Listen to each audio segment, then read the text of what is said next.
आजिज दोस्तों, प्रोग्राम में स्वागत है।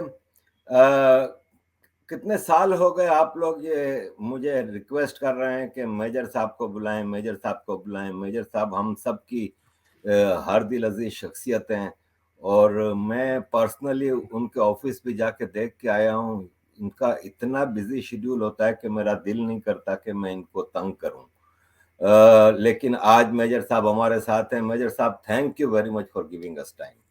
पहले तो मैं आपसे माफ़ी चाहूँगा आरिफ साहब, आपने मुझे कब से बोल रखा है, लेकिन मेरी गलती है, मैं टाइम नहीं निकाल पाया। तो मैं कोशिश करूँगा अगली बार आप अगर कभी बुलाएंगे तो मैं 100% समय पे, और बिल्कुल आपको कोई मुझसे थोड़ा सा थैंक यू चूक हो सर। गई, थैंक यू भागता सर। फिरता रहता हूँ मैं, इसलिए थैंक यू।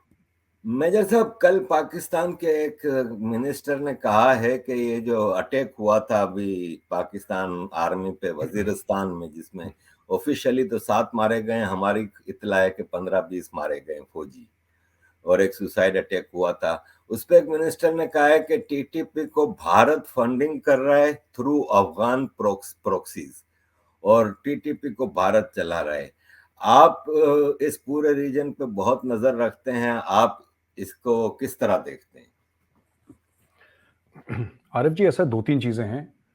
अगर पाकिस्तान को ऐसा लगता है कि भारत टीटीपी चला रहा है, या भारत ने कुछ ऐसा करा है कि टीटीपी को पैसे दिए हैं, या कुछ और भारत ने करा है, तो मुझे एक बात ये समझ में नहीं आती कि फिर पाकिस्तान, देखिए ये लोग इस्लामाबाद में बैठते हैं सबके सब, कैपिटल है पाकिस्तान का इस्लामाबाद, और वहां पे सारे एम्बेसीज वाले रहते हैं, हाई कमीशन वाले रहते हैं, वहां पे डिफेंस अटैचीज हैं, एम्बेसडर हैं, हाई कमिश्नर हैं, सब कोई है, मतलब वहां पे करीब 100-150 होंगे वहां पे मिनिमम इस्लामाबाद में। तो मुझे यही बात समझ में नहीं आती आरिफ जी कि ऐसा ये लोग क्यों नहीं करते हैं कि सबको बुलाएं, एक जगह इकट्ठा करें, उनको ब्रीफिंग दें और सबको फोल्डर पकड़ाएं कि साहब ये भारत की करतूत है, ये हमें प्रूफ मिले हैं, ये भारत ने टीटीपी को पैसा दिया है, ये भारत ने हथियार दिए हैं, ये भारत ने ट्रेनिंग दी है, ये भारत ने ऑर्डर्स दिए हैं, और ये डेफिनेट प्रूफ है, ये रिकॉर्डिंग है, वॉइस रिकॉर्डिंग, ये इनकी वीडियो रिकॉर्डिंग है, ये इनके सैटेलाइट के कोऑर्डिनेट XYZ कुछ। क्योंकि जब देखिए भारत अगर करेगा बात तो इलेक्ट्रॉनिकली बात करेगा, क्योंकि अगर टीटीपी से बात कर रहा है, टीटीपी का ऐसा कोई हेडक्वार्टर तो है नहीं कि शॉपिंग मॉल के तीसरे फ्लोर पे टीटीपी का हेडक्वार्टर, ऐसा तो है नहीं। तो टीटीपी तो दहशतगर्द तंजीम है। मेरा ये कहने का मतलब है कि पाकिस्तान लगातार बोलता रहता है भारत भारत, और मुझे लगता नहीं है कि पाकिस्तान टीटीपी के बारे में सीरियस है। अगर पाकिस्तान सीरियस होता तहरीक तालिबान पाकिस्तान के बारे में, और पाकिस्तान सच में अपने दिल से मानता कि तहरीक तालिबान पाकिस्तान की फंडिंग भारत कर रहा है, या फिर और भी कुछ ऐसा मामला है, तो पाकिस्तान उसके सबूत पूरी दुनिया को शेयर करता। वो इंटरनेशनल कोर्ट ऑफ जस्टिस में जाता, वो यूनाइटेड नेशंस में जाता और कहता कि साहब ये है, ये देखिए हमारे पास प्रूफ है, ये भारत का असली चेहरा है, वो भारत को एक्सपोज करता। ये जो स्टोरी है मैं बता रहा हूं, ये बाहर वालों के लिए नहीं है, ये RFG स्टोरी है पाकिस्तानियों के लिए, जो कि दहशतगर्दी से परेशान हो गए हैं। और पाकिस्तानी क्यों परेशान हो गए? क्योंकि यही लोग पहले, मैं सारे पाकिस्तानियों की बात नहीं कर रहा हूं, मैं कुछ की बात कर रहा हूं, जिनके मन में ये गजवा हिंद है और ये कर देंगे वो कर देंगे। तो जब तक दूसरे का खून खराबा हो इनको बहुत अच्छा लगता है, जब खुद के घर में खून के छींटे आते हैं तब इनको थोड़ा सा हरारत सी होती है, इनका फीवर चढ़ जाता है, टेम्परेचर बढ़ जाता है। तो मैं पाकिस्तानी कौम को ऐसा सच यही कहना चाहूंगा कि साहब देखिए, अगर आपके पास भारत के खिलाफ प्रूफ है तो आप जाइए और दुनिया के सामने रखिए। आप OIC, organization of Islamic cooperation, 57 Muslim countries है, उनके सामने प्रूफ रखिए कि साहब ये हमारे सबूत हैं, और इन सबूतों की बिना पे हम ये कह रहे हैं कि भारत ने इनको सपोर्ट करा, इनको पैसे दिए हैं। आप कुछ तो करिए। लेकिन मैं आपको बताता हूं आरिफ जी, ये मैटर क्या है।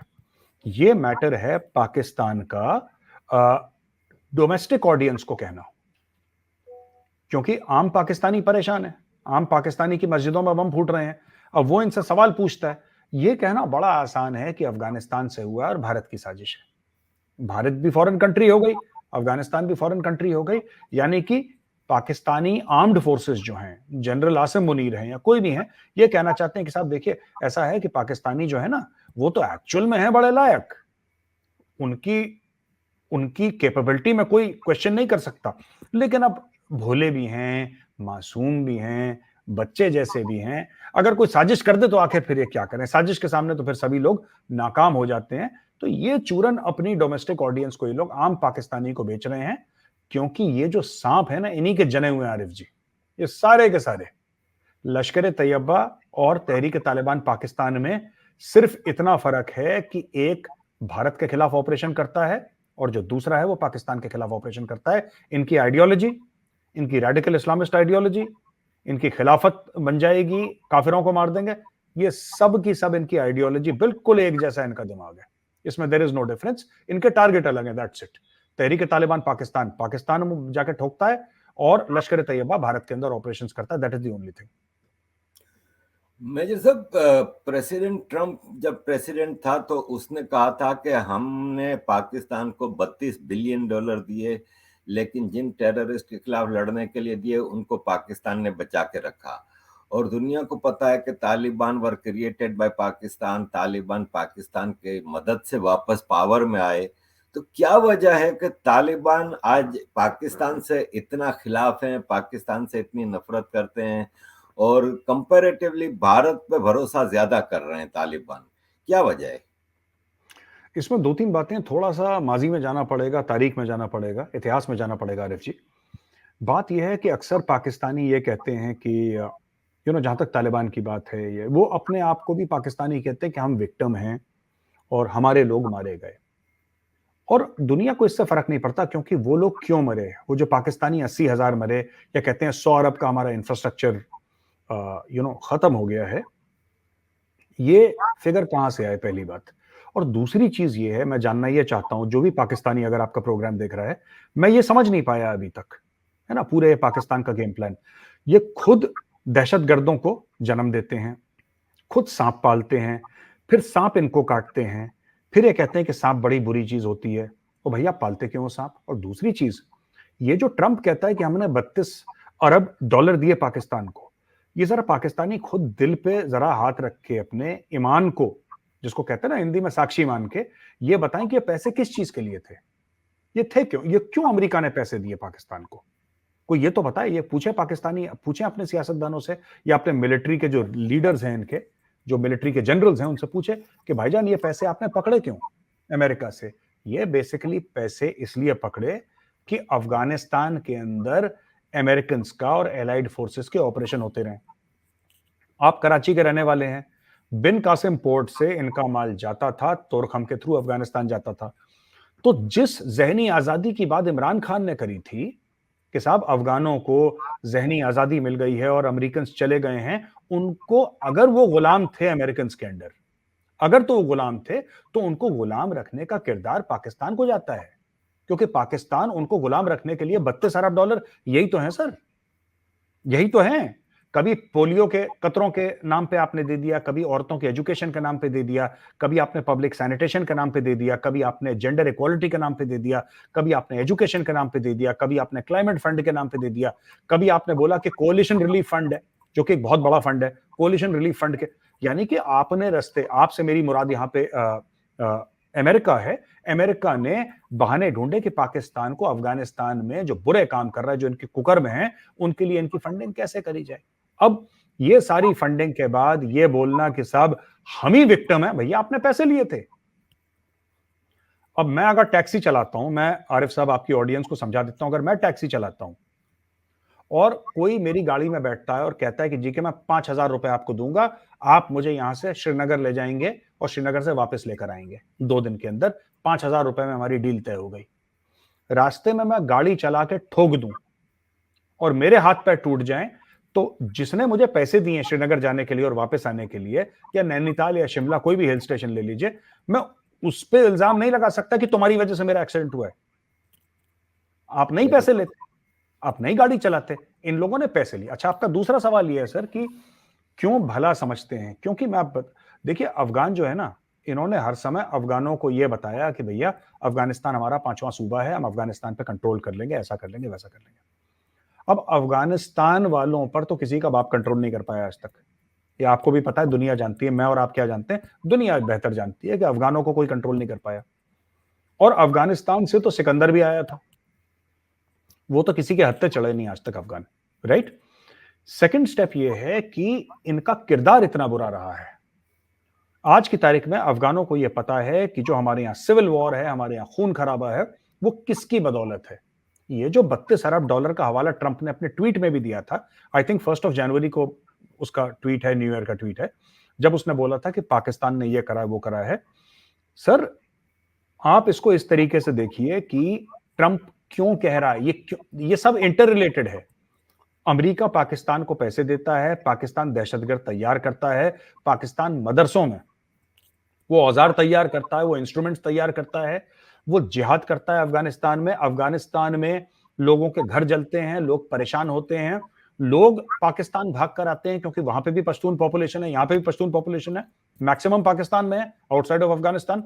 वो लोग यहां पे भाग कर आते हैं। फिर पाकिस्तान ये भी कहता है कि हमने तुम्हारा ध्यान रखा, हमने तुम्हें बैठा के रोटी खिलाई। पाकिस्तान पैसे भी लेता है यूएन से रेफ्यूजीज को पालने के लिए, वो पैसे रेफ्यूजीज पे खर्च भी नहीं करता, वो अपनी जेब में पैसे डालता है और फिर इनके ऊपर एहसान जताता है। और एहसान जताने के बाद जब सब कुछ पैसा खत्म हो जाता है और यूएन कहता है कि अब हम पैसा नहीं देंगे और अमेरिकन अफगानिस्तान से चले जाते हैं, तब पाकिस्तान 17 लाख अफगानों को बोलता है कि गेट आउट, अब ये गाय दूध नहीं देती, अब हमें गाय की जरूरत नहीं है, तुम निकलो यहां से। उनको निकाल भी देता है। ये अफगानों को पता है सर, अफगान बेवकूफ नहीं है, वो बड़ी सुलझी हुई कौम है, उनको सब कुछ पता है ये पाकिस्तानी क्या ड्रामा कर रहे हैं, इसीलिए वो नफरत करते हैं। भारत से नफरत इसलिए नहीं करते क्योंकि भारत कहता है यार आप बताओ आपको क्या चाहिए, हमें आपसे कुछ नहीं चाहिए। आपको पार्लियामेंट चाहिए, बना दी। आपको डैम चाहिए, बना दिया। स्कूल चाहिए, कॉलेज चाहिए, सड़क चाहिए, लाइब्रेरी चाहिए, क्या चाहिए आपको?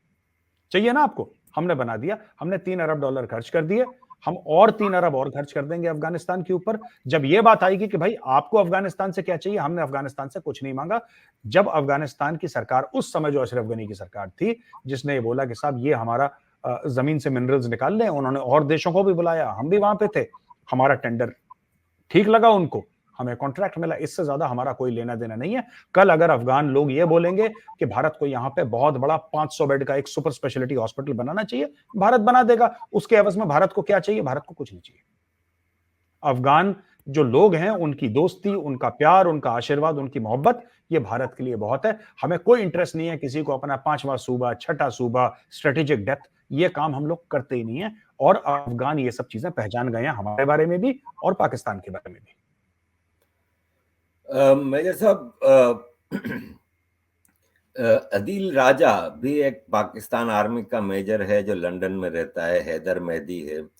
ये कंटिन्यूसली पिछले साल 1.5 साल से कह रहे हैं कि पाकिस्तान आर्मी में रिफ्ट है, पाकिस्तान आर्मी में काफी डिफरेंसेस हैं, आसिम मुनीर के खिलाफ बहुत ज्यादा ऑफिसर्स रिटायर्ड और हाजिर सर्विस हो गए हैं। आपकी क्या इंफॉर्मेशन है कि पाकिस्तान आर्मी में रिफ्ट है कि यूनाइटेड है? जो मेजर आदिल राजा कह रहे हैं वो गलत भी नहीं कह रहे। Definitely there is a very sharp rift in the Pakistani army, पर क्या इससे पाकिस्तानी आर्मी टूट के 2 टुकड़े हो जाएगी? ऐसा नहीं होने वाला है। बिकॉज इंस्टीट्यूशनली स्ट्रांग है वो Pakistani army, because that is the only institution इन पाकिस्तान। बाकी तो काम करते नहीं है इंस्टीट्यूशन पर। पाकिस्तानी फौज है जिसने सबको बौना बना के रखा है। और एक जापानीज पेड़ होता है सर, बोनसाई, जिसमें जड़ काट देते हैं तो पेड़ छोटा रहता है। तो constitutionally Pakistan is a bonsaied nation. उसकी जड़ काट काट के, मेन रूट को काट काट के, पेड़ पुराना है, पेड़ हरा भरा है, लेकिन पेड़ गिट्ठा है, बहुत छोटा है, और अब हरा भरा रहा भी नहीं। खैर वो तो एक तो ये बात है। दूसरी बात आपने वो मेहदी साहब की करी और आपने मेजर आदिल राजा की बात आपने करी है। देखिए, जिस ये फौज में क्यों प्रॉब्लम है, ये 2 रीजन है। और इसमें मुझे लगता है कि इमरान खान ने सही बात करी। मेरे इख्तलाफात 10 हैं इमरान के साथ, लेकिन जो बात सही है आरिफ जी, वो बात सही है। पहली बात, पैसा बहुत ज्यादा है पाकिस्तानी आर्मी में, उनका पैसे में इन्वॉल्वमेंट बहुत है। जहां पे पैसा होगा वहां पे करप्शन होगा सर, ये बात तय है, राइट? इंडियन आर्मी में उस टाइप का पैसा है ही नहीं। जो हमें सरकार से बजट मिलता है वही सरकार से बजट मिलता है, उसकी एक एक पैसे की अकाउंटिंग होती है। हमारे किसी जनरल का महल बाहर नहीं है लंदन में, हमारा किसी जनरल का कोई एक ईंट भी नहीं है सर। महल तो बहुत बड़ी बात है, ईंट भी नहीं है। मैं एक लेफ्टिनेंट जनरल से बात कर रहा था, उनका नाम नहीं लूंगा। लेफ्टिनेंट जनरल साहब ये कहते हैं कि साहब वो रिटायर हुए, उनको 10 साल हो गए, तो उनके पोते पोती जो हैं वो विदेश गए पढ़ने के लिए। और जनरल साहब ने बहुत छाती ठोक के मुझे पता क्या बोला? उन्होंने बोला कि जब मैं सर्विस में था, मेरा बेटा भी 100% स्कॉलरशिप पे गया था, और मेरी पोती है वो भी 100% स्कॉलरशिप पे गई है। ऐसा उन्होंने बताया, क्योंकि इंडियन आर्मी का जनरली अफोर्ड कर ही नहीं सकता, उसके पास है ही नहीं पैसे। ये 3-3 बेडरूम के तो फ्लैट में रहते हैं हमारे lieutenant general, core commanders, army commanders. 3 bedroom का फ्लैट, कोई बहुत दूर चंडीगढ़ से आगे चला गया, कोई बिल्कुल कोने में चला गया, तो उसने अपना एक छोटा सा प्लॉट ले लिया, उसके ऊपर बंगला बना दिया। आप नोएडा आइए, मैं आपको ले चलूंगा, दसियों लेफ्टिनेंट जनरल्स के घर ले चलूंगा, सारे के सारे फ्लैट में रहते हैं। तो हमारे यहाँ कल्चर नहीं है। ये जो मेजर आदिल राजा बात कह रहा है ना, मेजर आदिल राजा का वही पॉइंट है जो इमरान खान का है, और दोनों का पॉइंट सही है इस मामले में। एक तो पैसा, दूसरा पॉलिटिकल पावर। हर चीज में इंटरफियर करना, हर चीज में अपनी एक बात रखना कि नहीं ऐसा ही होगा, नहीं अभी ये बनेगा, अब इमरान खान को जेल में डालो, अब शहबाज शरीफ को इधर। अब ये लोग कहते हैं वोट की चोरी हुई, इमरान खान कहता है वोट की चोरी हुई। झूठ थोड़ा ना बोल रहा है वो, बात तो सच कह रहा है वो कि वोट की चोरी हुई। ये हमें इंडिया में बैठ के हमें भी पता है। फिर पाकिस्तानी कहते हैं कि यार इंडिया ने इसके ऊपर बयान क्यों नहीं दिया। इंडिया ने पाकिस्तान में जो वोट की चोरी हुई है, हम किसी और के अंदरूनी मामले में बोलते ही नहीं सर। आपने कभी नहीं देखा होगा कि इंडिया की मिनिस्ट्री ऑफ एक्सटर्नल अफेयर्स को ज्ञान बांट रही है कि पाकिस्तान के अंदर ये हुआ है। We mind our own business and we expect others to mind our own business, और पाकिस्तान में कल्चर है नहीं। तो यही बात है जो आपने वो जो रिजवी साहब हैं या मेजर आदिल राजा की आपने बात करी है, वो यही मैटर है सर। ये दो बातें हैं, पैसा और पॉलिटिकल पावर। ये पाकिस्तानी फौज की नस में घुस गया है, और ये इतना नस में घुस गया है कि they have stopped being soldiers. और ये बात मैंने तब भी देखी, मैं आरिफ साहब 1 मिनट और लूंगा आपका। ये बात मैंने तब भी देखी जब मैं लाइन ऑफ कंट्रोल में था। उनके जो लोअर रैंक्स है ना, कैप्टन, मेजर्स, जो सिपाही हैं, एनसीओ, जेसीओ साहिबान हैं, दे आर प्रीटी प्रोफेशनल। उनको पता है। ये पता नहीं कर्नल बनने के बाद पाकिस्तानी फौज में क्या हो जाता है, ये इनको को डीएनए इनका चेंज हो जाता है। तो ये दो फौजें हैं, पाकिस्तानी आर्मी दो फौजें हैं, एक लेफ्टिनेंट कर्नल एंड बिलो है और एक कर्नल एंड अबव है। These are two separate armies within the Pakistan army. इनके एथिक्स, इनकी मोरालिटी, इनका इथॉस, इनका डीएनए सब अलग है। क्योंकि लोअर वालों को तो मैंने देख लिया सर अपने सामने, they are pretty straightforward. दुश्मन है कोई बात नहीं, लेकिन लाइन ऑफ कंट्रोल पे जो मैंने देखा, सेक्शन बैटल ड्रिल देखी मैंने उनको देखा किस तरीके से पेट्रोलिंग की तरह के समय वो लोग मूव करते थे। तो मुझे लगा कि हाँ, it's they know their job, मतलब बेवकूफ नहीं बना रहे, उनको काम अपना आता है। लेकिन can you say the same for the seniors? No, I very much doubt it sir, I very much doubt it. Major साहब, आपने अभी कहा कि आप एलओसी पे जब थे, मैंने आपकी जो स्टडी की है, आपको मैं फॉलो तो करता हूँ हर जगह हर वक्त जी आप पहले भी कश्मीर में पोस्टिंग में थे और अब भी आप कश्मीर बहुत जाते हैं जी। बहुत फर्क देखा होगा आपने पहले के कश्मीर में और अब के कश्मीर में, और पीओके के गिलगित बल्तिस्तान के जो हालात हैं जी उसके हवाले से क्या पॉलिसी है? अब तो पीओके गिलगित बल्तिस्तान के लोग भारत की तरफ उम्मीद से देखते हैं कि कुछ करेगा भारत हमारे लिए। कश्मीर में इतना कुछ हो रहा है, प्रॉस्पेरिटी बढ़ रही है, हमारे हालात ये हैं कि हम आटे की लाइन में खड़े हैं, तो क्या पॉलिसी है फिर? देखिए सर, दो चीजें होती हैं। आप मुझसे बड़े उम्र में, ठीक है, मैं ये बोल दूं कि मैं आरिफ साहब की बड़ी इज्जत करता हूं, लेकिन मैं आपकी बात ना मानूं।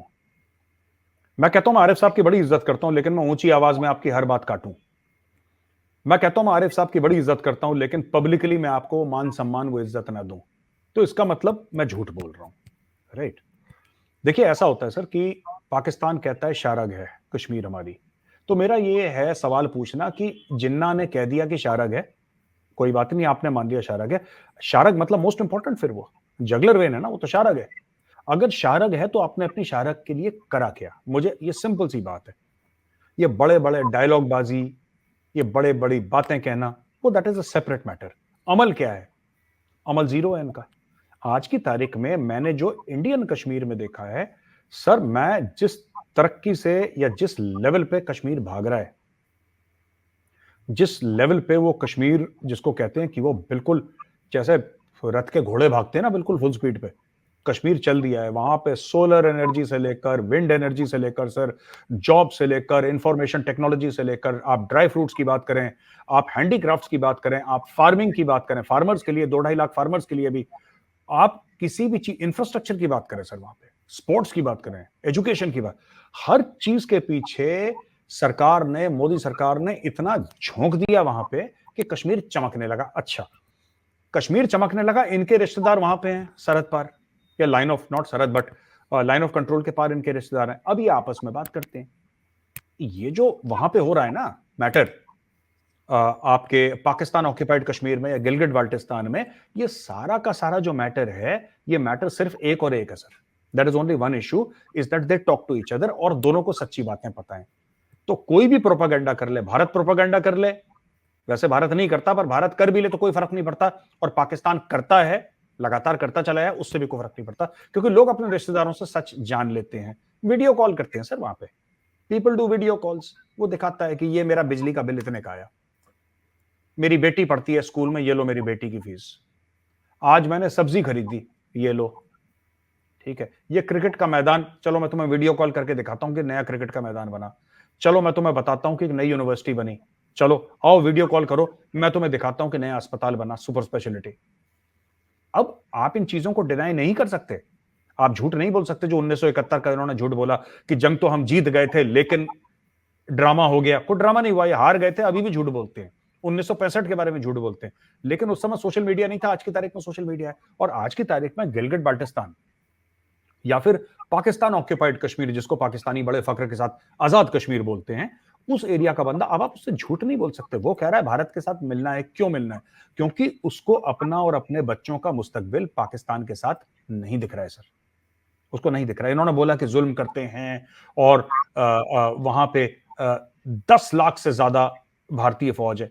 पूरी भारतीय फौज ही सर 12 साढ़े 12 लाख की है, पूरी जो इंडियन आर्मी है वो 12 साढ़े 12 लाख की है, और 10 लाख हमने कश्मीर में डाल दिए, बाकी पूरे भारत को हमने छोड़ दिया। कश्मीर कितना है? इतना है कश्मीर सर, इतना।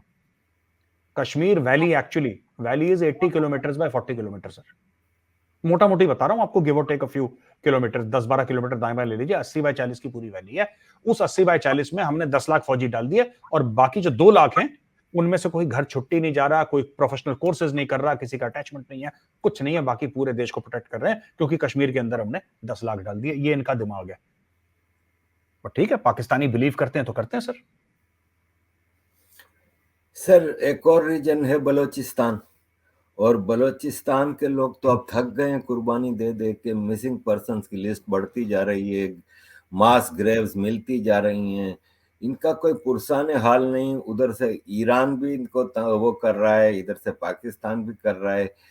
क्या ये तहरीक खत्म हो जाएगी सर? क्योंकि अगर बंगाली का जेनोसाइड हो रहा था तो वो आज भी होता रहता अगर भारत ने इंटरवीन ना किया होता। तो क्या आप समझते हैं कि बलूचिस्तान बगैर किसी मदद के तहरीक खत्म हो जाएगी? नहीं, तहरीक खत्म कभी नहीं होगी इनकी, तहरीक तो इनकी चलती रहेगी जब तक इनको आजादी ना मिले। एक्चुअली बलोच जो हैं वो बलोचिस्तान के अंदर माइनॉरिटी हैं, आपको पता ही है, मुझसे बेहतर जानते हैं हमारे सब।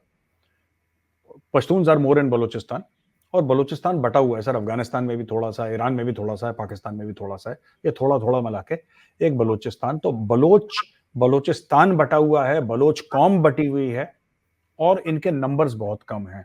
44% of Pakistan land mass sir, 44% of Pakistan land mass, but I think population जो परसेंटेज है, it is in single digits. तो अब ये कैसे हो सकता है sir? How is it possible? ये तो आप ये देख लीजिए ना कि इतना ये फिर भी लड़ रहे हैं बलोच, और हमें सल्यूट करना पड़ेगा उनकी बहादुरी के ऊपर। ये कौम बहादुर तो है, इसमें कोई डाउट नहीं है, बलोच कौम बहादुर तो है, ये मानना पड़ेगा।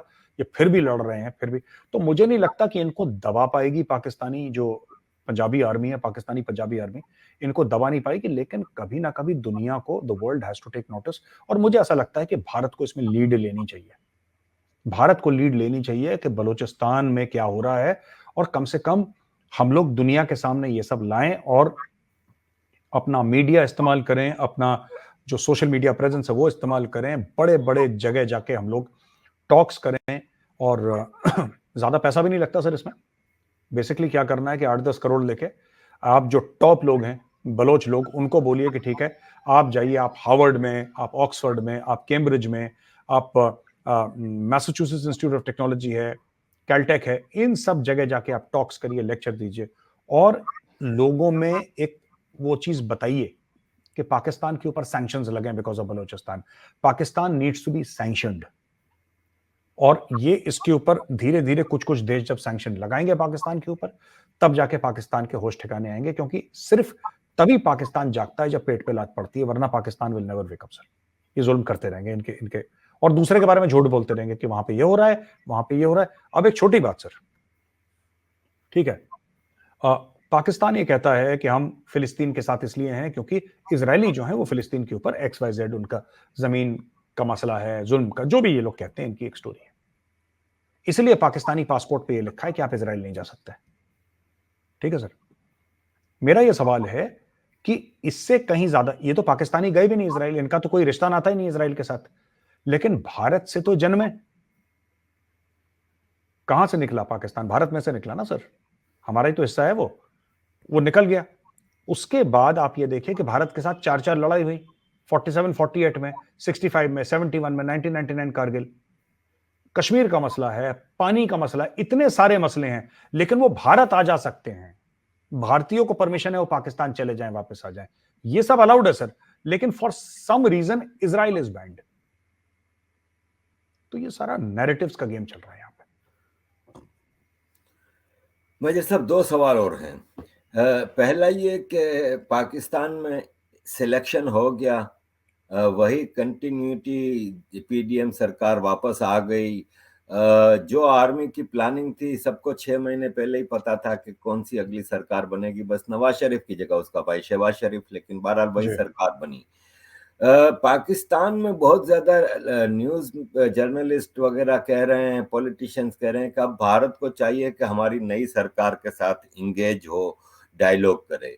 अभी IPL शुरू होने वाला है 3-4 दिनों में, तो पाकिस्तान के कई कमेंटेटर्स, आज सुबह से मैं देख रहा था कि ट्विटर पे लगे हुए हैं कि IPL आ रहा है, बगैर पाकिस्तानी खिलाड़ियों के IPL में वो मजा नहीं आ रहा, हमारा शोएब अख्तर था तो कैसा था, ये था वो था, बहुत ज्यादा पेंगे बढ़ाने की कोशिश कर रहे हैं। मोहित पीरजादा है, एक बहुत सीनियर एंकर है, उसने भी कहा है कि मोदी सरकार मई के इलेक्शन के बाद, अपने भारत के मई के इलेक्शन के बाद पाकिस्तान के साथ इंगेज करे। आप किस तरह देखते हैं कि क्या भारत को पाकिस्तान के साथ डायलॉग करना चाहिए? सर एक चीज है कि जहां तक क्रिकेट है सर, आपने IPL की बात करी,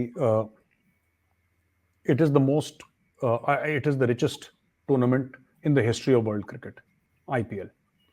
ठीक है सर, और वर्ल्ड के अगर आप टॉप 10 स्पोर्ट्स टूर्नामेंट्स देखें, जिसमें बास्केटबॉल शामिल है, बेसबॉल शामिल है, फुटबॉल शामिल है, उसमें IPL का नाम शुमार है। वर्ल्ड स्पोर्ट्स की बात कर रहा हूं सर, सारे गेम्स की बात कर।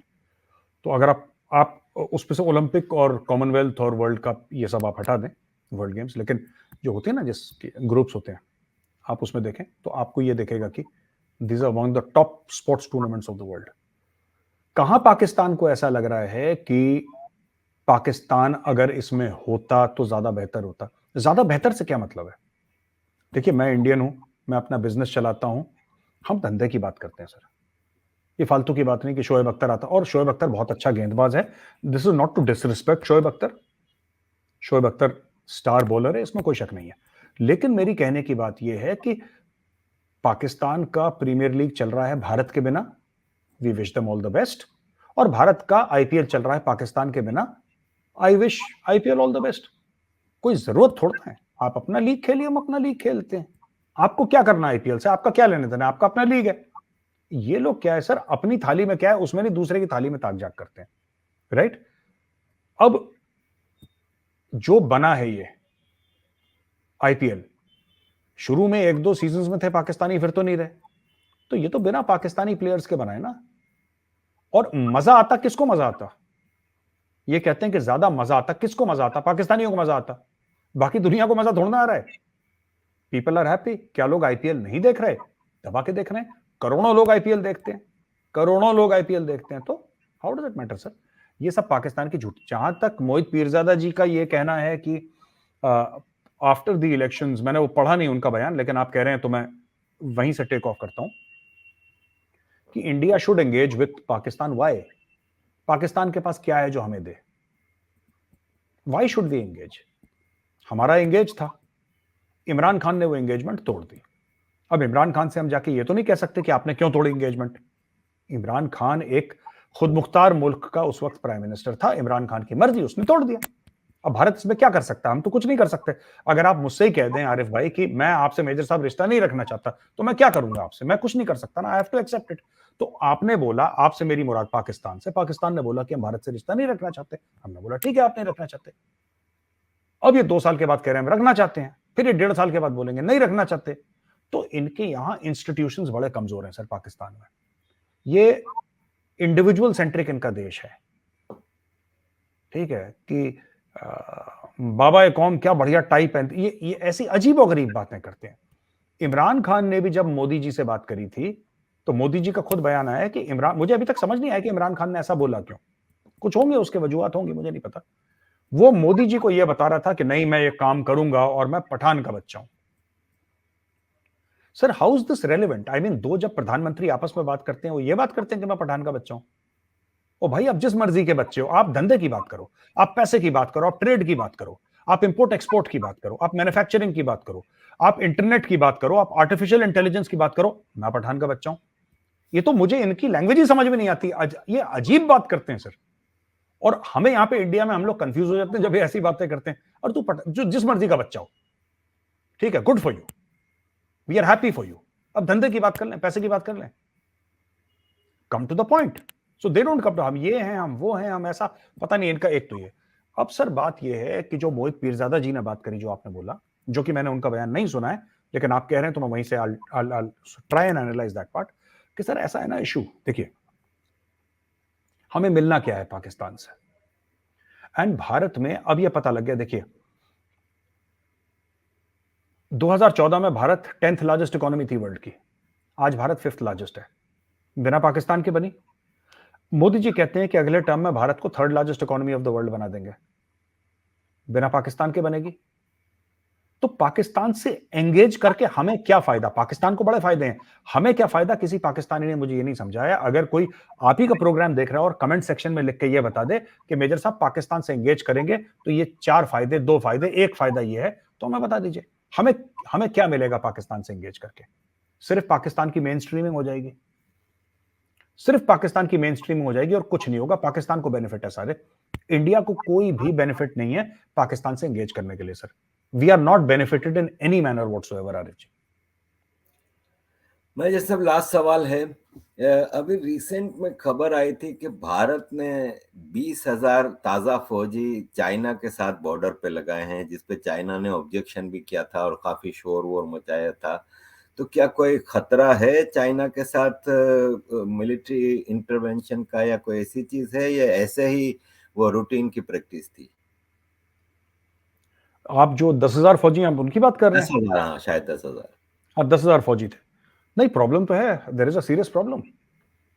कोई भी अगर ये कहता है कि कोई मसला ही नहीं है और there is no problem between India and China, वो बंदा झूठ बोल रहा है।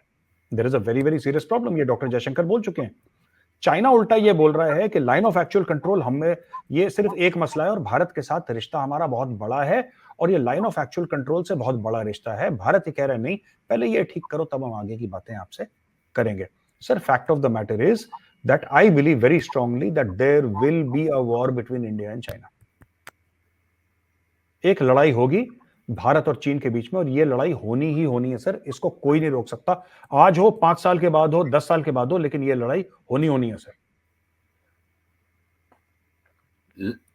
लार्ज स्केल पे सर हो सकता है लोकलाइज्ड कन्फ्लिक्ट जैसे हो सकता है गलवान हुआ था, इस टाइप का होगा कि कोई? नहीं नहीं नहीं, गलवान तो एक स्कर्मिश थी sir. I am talking about something like Kargil, अच्छा। एक localised war. Galwan was not a war sir, Galwan was a small skirmish. I am talking about something like Kargil where conventional weapons will be used. ये होगा, ये आज नहीं तो कल, नहीं तो 10 साल के बाद चाइना के साथ लड़ाई होनी है। और आप जब भारत के वेपन्स परचेजेस देखेंगे, जो भारत हर दूसरे दिन अनाउंस करता है कि इतने अरब का ये खरीदा, इतने अरब का ये खरीदा, या बॉर्डर पे ये इंफ्रास्ट्रक्चर बिल्ड करा, वो काहे के लिए है? पाकिस्तान के लिए थोड़ा ना है सर। पाकिस्तानी फालतू में अपने स्टूडियोज में बैठ के डिस्कस करना शुरू कर देते हैं कि अब भारत ने अग्नि 5 कर दी है, हमें भी ये करना चाहिए। आपका कोई लेना एक न लेना दो अग्नि 5 से। अग्नि 5 का रेंज 5,000 से लेकर 8,000 किलोमीटर है। पाकिस्तान की कुल चौड़ाई जो पाकिस्तान की है 400 से लेकर 700-800 किलोमीटर, तो पाकिस्तान की टोटल चौड़ाई 1,000 होगी कहीं पे। ये एक दो छलांग मारो तो अफगानिस्तान में पहुंच जाती हो, इतना सा पाकिस्तान है सर। इट्स लाइक दिस ना, लंबा सा है पाकिस्तान, चौड़ाई तो है ही नहीं पाकिस्तान की। No wonder they were looking for strategic depth. ये पाकिस्तानी पता नहीं एंकर्स क्यों, इनके पुराने फौजी क्यों एक्साइट हो जाते हैं कि भारत ने ये करा है, हमें भी करना है। आपसे कोई लेना एक ना लेना दो, हमारी भिड़ंत चाइना से हो रही है सर। पाकिस्तान के लिए जैसे पृथ्वी है, या हमारा अग्नि 1, अग्नि 2, अग्नि 3 है, that is more than sufficient sir. अग्नि 5 is an intercontinental ballistic missile, उसका पाकिस्तान से कोई लेना देना नहीं है। उसका रेंज है सर बीजिंग, उसका रेंज है sir Shanghai. It is specific to that area in terms of distance, it is not specific to Pakistan. ये फालतू में सर अपने आप का इंपॉर्टेंस दिखाने के लिए बीच बीच में उछलते रहते हैं, दैट्स इट। मेजर साहब, सवाल तो बहुत हैं, बातें तो बहुत हैं, लेकिन मुझे आपके टाइम कंस्ट्रेंट्स का अंदाजा है। इस उम्मीद के साथ कि कुछ अरसे बाद मैं आपको फिर अप्रोच करूंगा। जी बिल्कुल, जी थैंक बिल्कुल you sir. Very much sir for giving us time. Thank you sir, thank you very much sir. Thank you sir.